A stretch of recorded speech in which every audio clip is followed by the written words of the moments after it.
Hello, and welcome to another Fred H review. Today, we're going to be taking a look at the Diamond Select Toys Gipsy Danger Deluxe action figure from Pacific Rim. One of my favorite movies, I will admit. I like the second one as well. Some of you may find that debatable, but I did enjoy the second one. Not as much as the first one, but I did enjoy it. Same with the anime. But, this. First of all, before I start, I gotta say that I got this out of a Big Bad Toy Store. And the pictures on their website of this was kind of silly because, all it showed it coming with was the gun hand, which is in there. It's behind, it's down behind this.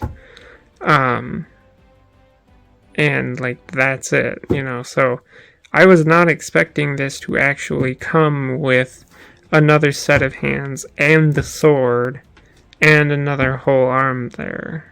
So you got me there in the fact that you guys don't take pictures with all the accessories, but I'm glad it came with everything. That's really, really nice. But here it is in its box. We have Pacific Rim there, Diamond Select Toys there. We have the picture of Gipsy Danger there with the words there. The top of the box just has that window on it. The bottom of the box just has some warnings and things on it.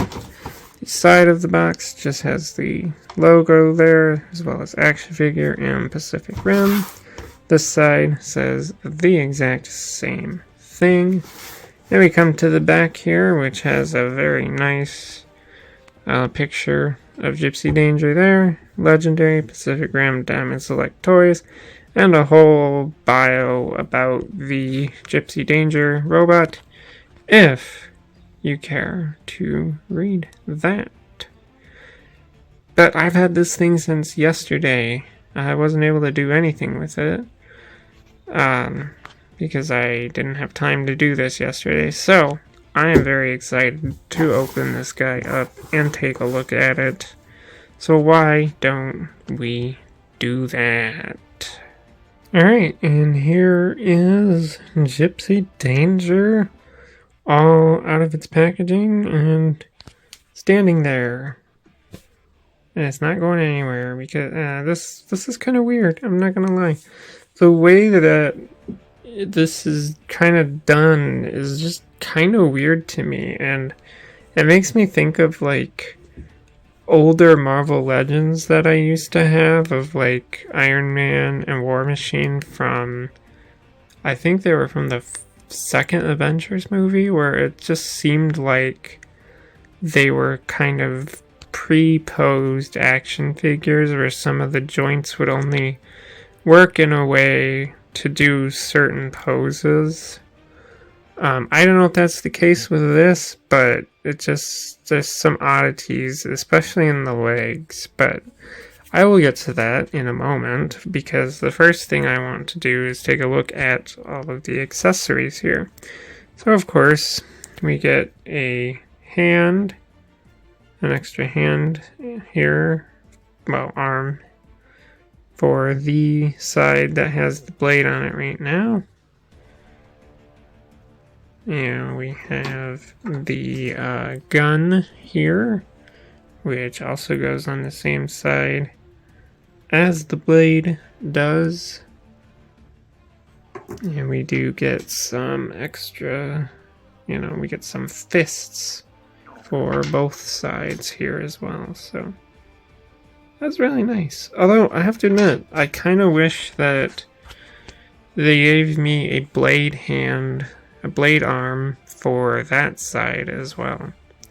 So that way you could have the gun on this side and a blade on this side. Plus, if I remember correctly, I feel like in the movie the blade was on this side, although I don't really remember. But let's get in close here, because this thing looks freaking awesome.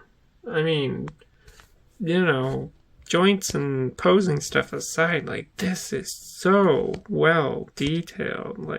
Good grief, it's so amazingly detailed.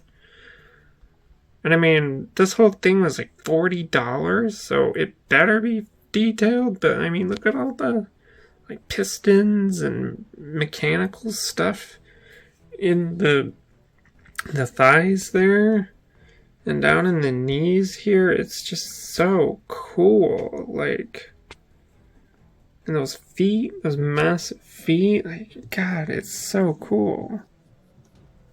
Come to the side here, you can see some more of that nice detail coming up there.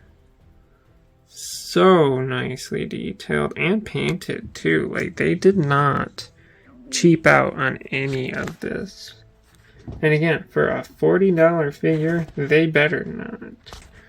I mean, you can see all these little, vent details in there and all that. Coming up the back and more on the thighs and behind the arms there. And the back too, with like these thrusters and stuff. Like, it's just so good looking. Just, and you can even see the detail on the sword. I mean, I'm loving this figure.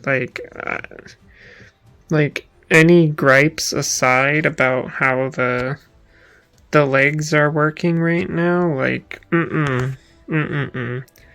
this is just too awesome looking, and it's so tall too. I absolutely love this. I really do. And I wish I had access to my Bandai Pacific Rim Uprising stuff to compare to, but I don't. So I do apologize for that, but it is the way it is. So, but let's do the articulation, which of course we will do some accessory swapping around as well. Alright, bringing Gipsy Danger in here. We have a head here that's pretty tucked in there, so no up or down. You get a little side to side, but not much, which kind of makes sense. The arms can come out just a tad bit. If you move the armor just a bit, you can get it out a little bit, but again, not much. There is a rotation there, which is very nice. I like that. You get a little bit of elbow bend there, just a little bit. And you can get it almost all the way around. I mean, maybe if I move, no, you're not getting past that, so. Unfortunately, no all the way arounds on that one. But that's okay. It's a big robot, it's not gonna do that much. You do get you get a little bit of rotation in the wrist, and it can move inward also. So that's pretty good, actually. The chest can move like all the way around at the chest. That's pretty good. You can get a nice decent forward and backward crunchage in the chest. Let's take a look here at the legs, though. Let me move the arms out of the way. So the legs, you get like no outward. You get nothing outward, which I mean, I suppose is fine. You get a pretty nice kick, though. Like, look at that. That's a nice kick for a giant robot like this. And we get a double knee. Wow. That's a surprise. That's a surprise.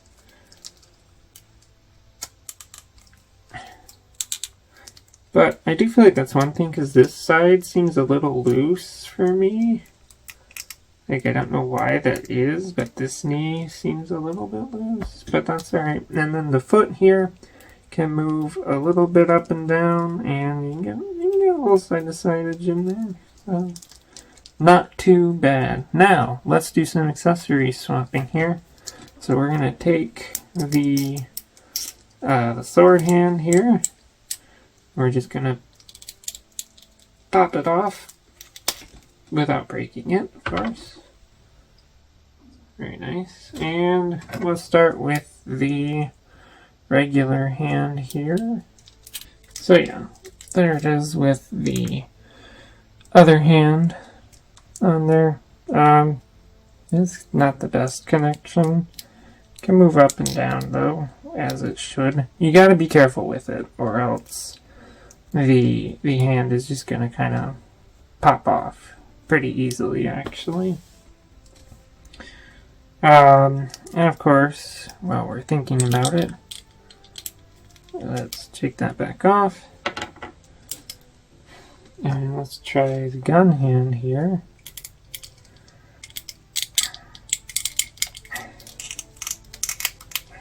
There we go. You just kind of gotta push it pretty decently to get that on there. But there we go with our gun hand. And oh, that's a good looking gun hand. I like that. I like that gun hand. That looks super sweet. Tempted to keep that one on there, actually, which for right now I'm going to. Let's see, maybe we should do here, just so we can. Let's do a hand swap on this side. Nice and easy. There we go. And that one. So we're going to put the fist on here. Nice and easy. And there we go. So now we have a fist for punching freaking monsters. So yeah. So now, let's do some comparisons. Why don't we? Alright, so for our first comparison here, it is with my Yellow Park Optimus Prime model kit. And you can kind of see that Prime's actually a bit bigger than our Jaeger here is, which I kind of find that funny now, you know. Makes me think, like, let's do an Optimus Prime versus Jaeger from Pacific Rim battle. Who wins? Who dies? That would be so funny, actually. But there's that comparison there. And for our other comparison here, it is with about a standard size, 6-inch figure, my Extremis Iron Man from the Marvel Legends line. As you can see, obviously, Gipsy is quite a lot bigger than Iron Man, which it should be. It is 8.5 inches of mechanical awesomeness, so. But that's going to do it for the comparisons here. But yeah, I have to admit, I am kind of torn because, like I said, there's just kind of a weirdness in how these legs are. I mean, it's standing, and it's not going anywhere, It'll wobble, but it's not going to go anywhere, and it's only like this because of that leg. This leg just doesn't seem to want to cooperate with me, but again, I love the detail that this thing has, and I love its accessories. It comes with everything that it should. And again, Pacific Rim is just one of my absolute favorite movies, so I needed this in my life. I don't know, I probably won't get more. If I could find Gipsy Avenger, which the Diamond Select one is sold out, so I doubt that I'll find one of that, but if I could find a Gipsy Avenger, that would set me just fine. I mean, whether it's Diamond Select's version or Bandai, but Bandai's is going to be way too expensive at this point. Yeah. But again, it's a hard recommend. Just this leg just won't cooperate. So I don't know. I would say if you're a fan of Pacific Rim, which I know is a kind of stupid thing to say, if you're a fan of Pacific Rim, go for it. $40 for something like this. Why not? And Diamond Select is as at the time of making this, they are kind of reissuing some of their Pacific Rim stuff to tie in with like the anniversary of the movie. So, you know, they've been putting out some recolors. So I mean, maybe if they have a Gipsy Avenger recolor like on its own, I might get one, but if it's anything else, I won't. But yeah. And I can say Diamond Select is also pretty reputable. I do have some of their statues of like Marvel characters, so they're good in that sense, which is why this thing is probably as detailed as it is. You know, statue company making toys. It looks awesome, so I like it. Again, I'd only say to get this if you're a Pacific Rim fan, so. But that's going to do it for this. So if you like this kind of content, feel free to subscribe. Thank you for watching, and goodbye.